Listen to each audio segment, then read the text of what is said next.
Well, in our first part of this lecture series on gene interactions, we introduced the basic concept of epistasis, right? Which is, in some senses, the complete reverse of pleiotropy, right? Pleiotropy is the idea that you have one gene controlling multiple traits or impacting multiple traits. Here we have multiple genes going down into functioning to impacting one trait. What I want to do in this part is really work us through the basic mechanics that underlie this idea of epistasis. So this is going to be a very important lecture. This one you might want to look at a couple of times before you start working the problems, just so you really hopefully understand what's going on with this system. All right. Now, what we need to do is we need to talk about a general cross that will help us understand epistasis. Remember back when we looked at things like sex influence or something, or even with simple Mendelian, the heterozygotes really tell us what goes on, right? If you want to see dominance, you look at the het because that's where you can tell it.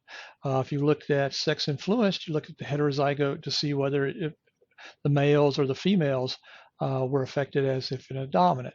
Well, that's the same thing here. Even though epistasis doesn't have to follow this model, and we'll show examples where it doesn't, the base model for understanding it is simply a dihybrid cross, okay?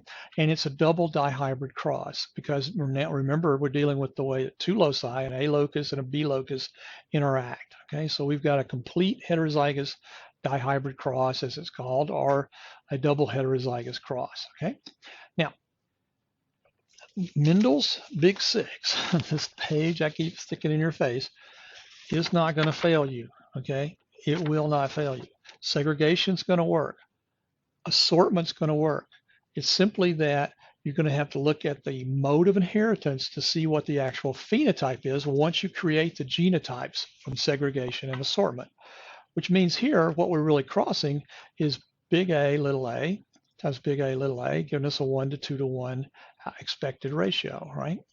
Okay, so this is just a standard cross that we would expect to see. Same thing's going to happen with the B locus, all right? Now, we know from just early on, the first lecture that we did about a dihybrid, that we can just put all these together and come up with a ratio. And that ratio is going to be a 1 to 2 to 1 to 2 to 4 to 2 to 1 to 2 to 1. Right? We'll put this with this, this with this, this with this. Now, I'm going to do that. And if you're looking at the slides and following me, you'll see that I've rearranged these slightly. Okay. This is not a 1 to 2 to 1 to 2 to 4 to 2 to 1 to 2 to 1. All those numbers are in there, but they're rearranged slightly. And I'll show you why in just a few moments. But that'll be important, okay? But anyway, you want to, I have written them down in a slightly different way than what you might if you just simply went this with this and this with this and this with this, okay? All right, but those are the genotypic ratios. It doesn't matter. Epistatic, if you make this cross, this dihybrid cross and double heterozygous cross, it doesn't matter what the mode of inheritance is. That's what you're going to get, right? That's all you've ever gotten. So we're not changing any of that probability. So this is the genotypic ratio. The phenotypic ratio that we get from this that you're familiar with, and we kind of used it in the last little part of this lecture, is a 9-3-3-1, right? Under simple Mendelian, that's what you get. Now, what's important and what's different between simple Mendelian and epistasis is there would be two traits involved, right? You would have maybe the red controlling tall and the big A controlling tall, the little a is controlling short. The B locus might control red color, the little b's might control blue, etc. So you'd get a 9-3-3-1 ratio, but it would be tall reds, tall blues, short reds, short blues, as opposed to the sweet peppers where you had a red, right? And you had sort of an orange down here. And eventually you had 4 different colors that moved along, finally ending up with cream, right?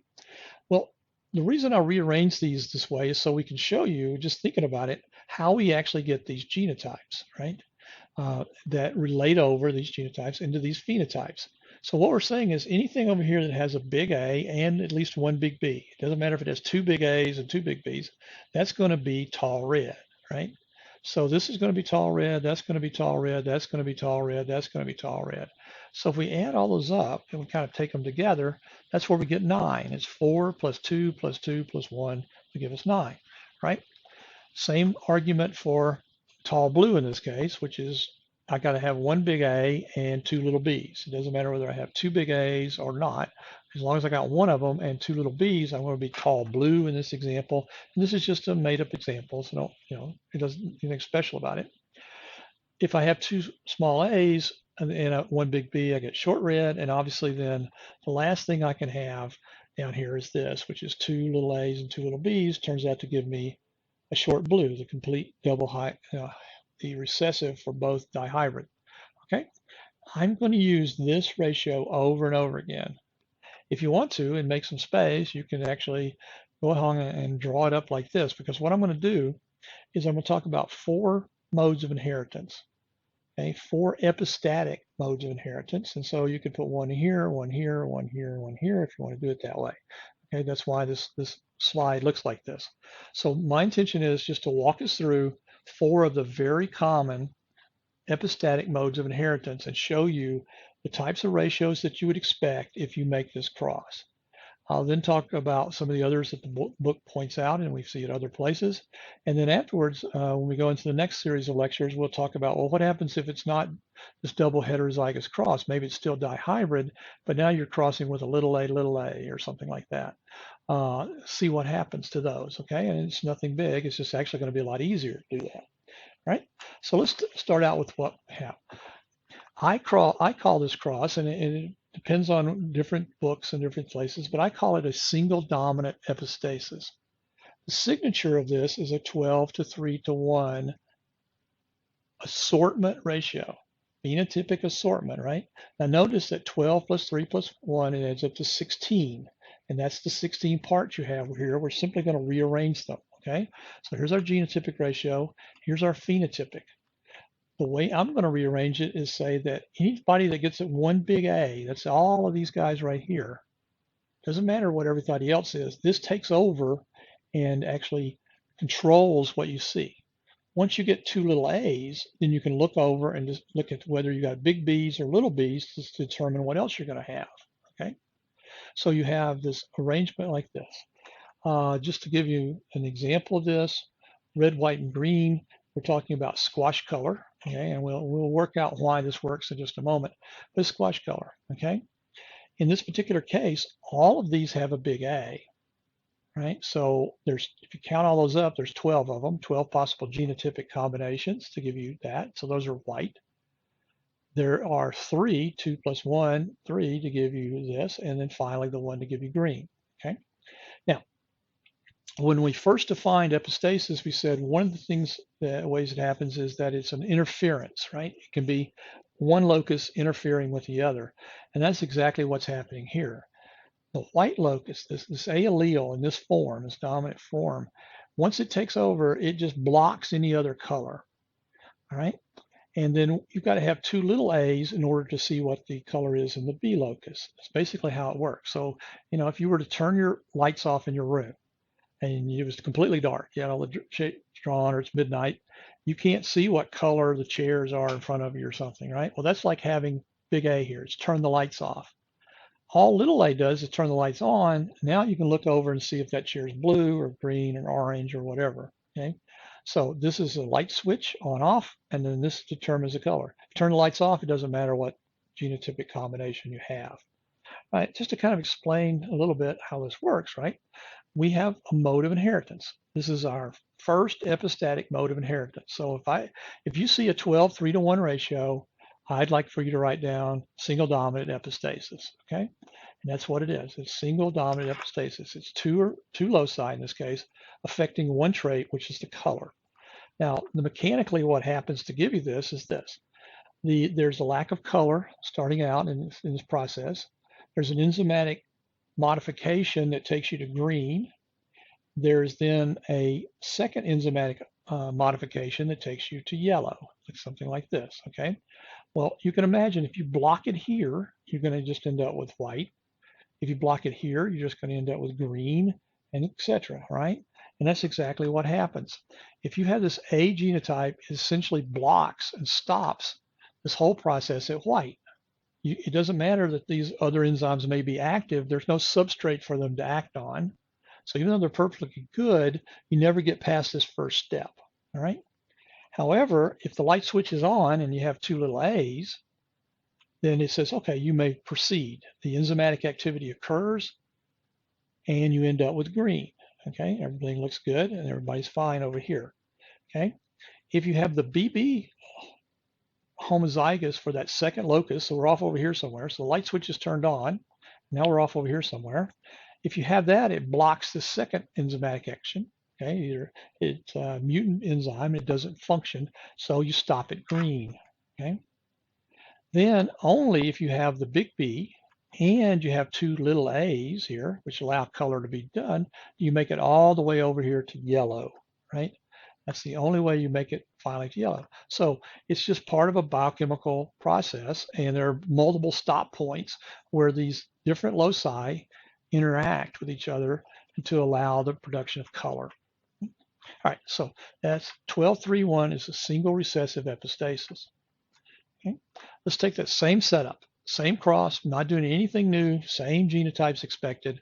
But we're going to get a different phenotypic outcome because we're going to go with our second epistatic mode of inheritance, which we're going to call double dominant epistasis.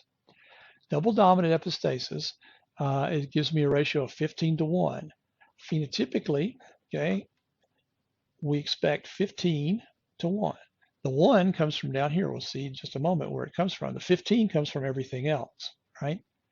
And just to give you an example of what we're talking about here, in shepherd's purse, the seed capsules, they can either be triangular, as these are, or they can be an ovoid, sort of a round shape. Shepherd's purse is kind of a cool plant. It occurs in nutrient poor areas. And actually the seeds are kind of cool because they're carnivorous in some sense. When the seeds go out in this poor environment, they actually secrete this outer covering, and bacteria and things that come in, they absorb the nutrients from those. So in some odd way of defining it, you might consider them to be a sort of a cannibalistic, or not cannibalistic, but a seed that can go out and take its own nutrition from the system, right? So they're predators in some sense. All right, well, how do we get this 15? Well, it looks like if I've got one big A, then I'm going to be triangular. It doesn't matter what the rest is doing. Or, in this big or right here, if I'm big B, I'm going to be triangular, okay? Well, these guys up here have both of those, so they're triangular no matter what. I get down into here, I've just got A's and got little B's, but it doesn't matter. This takes over and makes them triangular. And then finally, I've got some big B's down here that make it triangular. So obviously from this one, I get all possibles of those making triangular, and I've got only one option to be ovoid, which is the complete recessive. So I think if you went out and looked at shepherd's purse plants and seed things around in some area, you'd probably find that most of them are triangular, right? You expect that, unless it's all almost pure, true breeding ovoids. So it's kind of fun. All right. All right, that's our second. Again, I said we were going to do 4, so let's take the next one. Okay. We've had this single dominant epistasis, and we've had double dominant epistasis, right? Now we're going to have single recessive epistatic. Single recessive. Again, I guess you can guess the fourth one's going to be double recessive epistatic, right? But let's concentrate for the moment on single recessive epistatic. The signature ratio, and this one turns up in lots and lots of problems, so really understand this one, is a 9:3:4. Okay. Again, we haven't changed anything about the cross. We simply changed the way that we take those cross and use them. Okay. One example of this is coat color in mice. We'll also talk about coat color in dogs in another lecture, but coat color in mice is a classic form of this, can be considered epistatic. There's what's called a goody. A goody is the little gray mouse that you might have that's a human commensal, a European house mouse.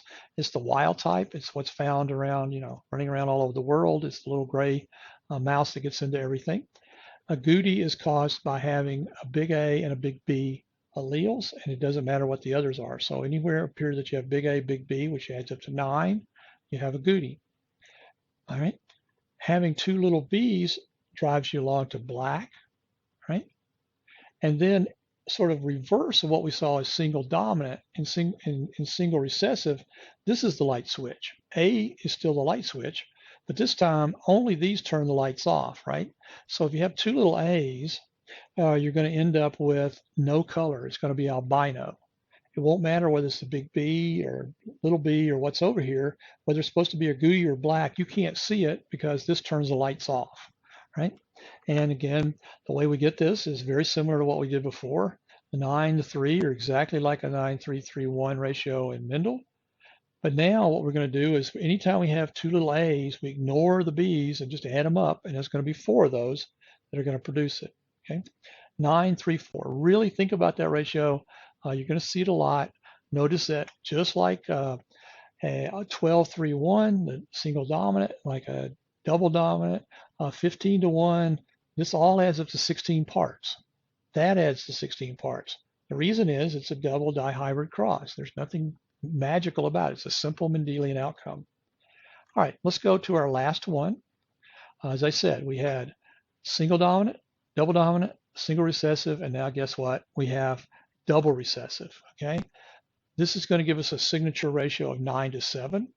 That's a tricky little ratio because if you're doing chi-squared test and you're testing against a 1-to-1, this looks a lot like a 1-to-1 sometimes, so you have to be a little careful with it. Okay, and it turns up in problems to be a challenge, at higher levels when we're really thinking about these more difficult problems. So phenotypically, we're expecting to see 9 and 7. The example of this might be flower color in peas, and Mendel's peas actually was a trait that he looked at, but he couldn't understand. The reason he couldn't understand it is that there was epistasis going on. All right, here's what we have. We have purple flowers. When you have a big A and a big B, you get purple. When you have two little B's or you have two little A's, that turns off the color. Either one of those mess up the production of this color, and we see the flower is white.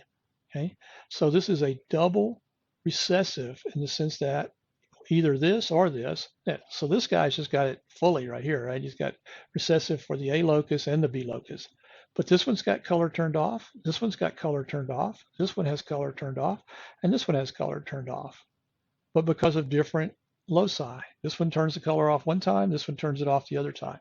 When we get them all together, then we can start having color, and that color turns out to be purple. Okay? So this is a double recessive epistatic. Okay? Formed, as you might expect, from 9 over here, and then you just add up all the 7s down here. Okay. All right, your text and many others. Now, again, some of these call them different names. Duplicate dominant, I call that double dominant, right? Double recessive, if you want to use either one of these on tests, that's fine, but I just use the more classic terms for them. But notice there are some other ratios that we didn't talk about, such as a dominant recessive epistatic, which is a 13 to 3. Okay, there's all these others. There's actually a 9 to 6 to 1.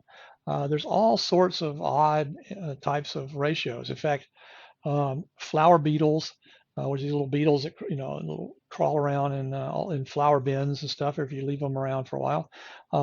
Those guys have like a really diverse. They have a sooty and a black and a gray and a white, and their ratio is something like a 4 to 6 to 2 to 1 to 3 or something, But it still adds up to, if you do the right cross, to 16 parts. Every one of these adds up to 16 parts, right? Okay. Now the first one here, it says none because it's talking about two traits, but that can be an epistatic ratio. So please don't let that confuse you. If you see a 9:3:3:1 and there's only one trait, like just color, then it's epistatic. If you see 9:3:3:1 and you see smooth wrinkled, and you see yellow and green, you see smooth green, smooth yellow, etc., then that's a Mendelian outcome. Okay. Now, why it's Mendelian is underneath it all is still segregation and assortment. So we've gone through a massive number of modes of inheritance now, and yet they all go back to the first day when we talked about transmission genetics, and that is you got to know those Mendel segregation ratios, right? Mendel's big 6, because that's what piles up, and none of these have changed that. We still have nothing more complicated than that, except we've just layered on over and over these new modes of inheritance, with epistatic being one good example of that.